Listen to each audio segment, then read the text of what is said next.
This is your video tour of the Spring Arbour B&B rustic bunkie cabin in the Magic Forest. So the first thing you'll see when you pull up here, I've got this stake here, which is just in front of the cabin bunkie there. And this is really just to keep you from running over these wires that run over to the solar panel.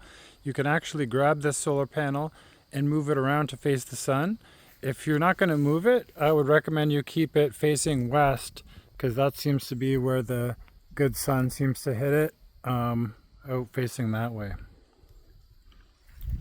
And if we go back to the bunkie here, you can see that I've got some covered wood right in behind. This wood is, $150. I've got a sign here posting for the whole rack, so you can just kind of measure however much wood you use and pay us based on that. There's a cash box on the side of the woodshed that you see when you're driving in, and you can also send e-transfer. Cash is preferred, I guess. We've also got wood stacked out here for outdoor use mostly. The covered wood there is really for just if it's raining, or if you want to use some better quality hardwood for inside the fireplace, the wood stove in the winter time. And yeah, this is your outdoor space. We've got some outdoor lights all around here. It lights up this area very nicely. The site comes with a picnic table, a fire pit with a grate. There's some outdoor chairs. And yeah, let's take a look inside. So there's kind of an outdoor patio spot here. You can use this. I highly recommend you kept this area swept off. It helps it keep it clean inside of the bunkie. And also you can use this to clean your shoes every time you go in. So there's the broom to sweep off the outside. And coming inside here, switching to wide angle lens, there's your fireplace, or wood stove rather. So yeah, you can keep yourself nice and toasty in the winter time. There's screens on the windows here and privacy drapes.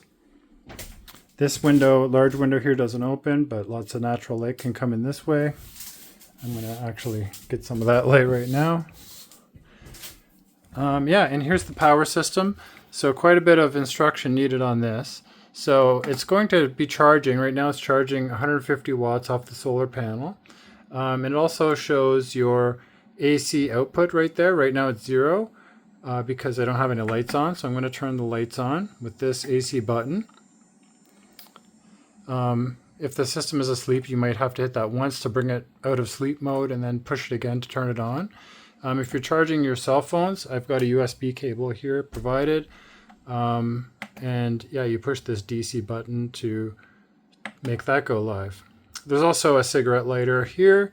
Don't mess with this. This is the solar panel charging. And you can plug in some other low power appliances here as well. This is the night light. So to turn this on, you just tap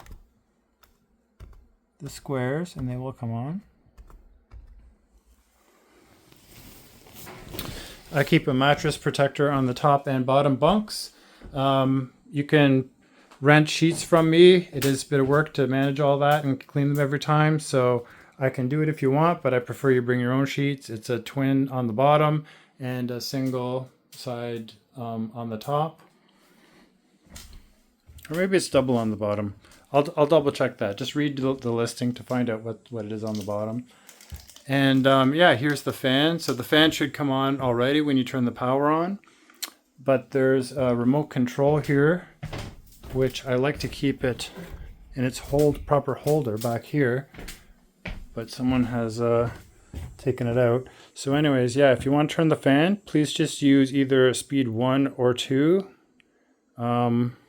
Because it wobbles a lot if you use the faster speed. So that's speed number 2 there. Should be plenty enough air movement to keep you cool at night in the summer. There's fire extinguisher there. And I think that's pretty much it.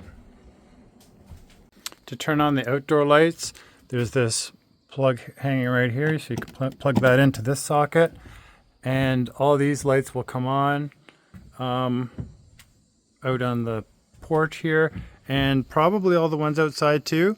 There is right there a plug. So if you unplug that, it will kill all these other outside lights. So it'll make your battery run a lot longer if you want to save some power.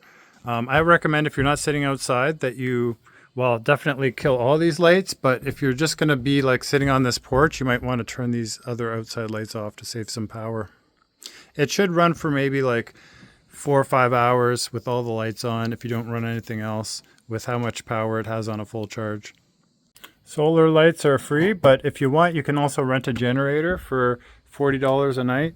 And yeah, it basically plugs into the same system here. So the generator sits out there and it plugs in, so it keeps running everything and you don't have to worry about running out of power at night. Definitely useful if you need a CPAP machine or some kind of thing like that to run all night.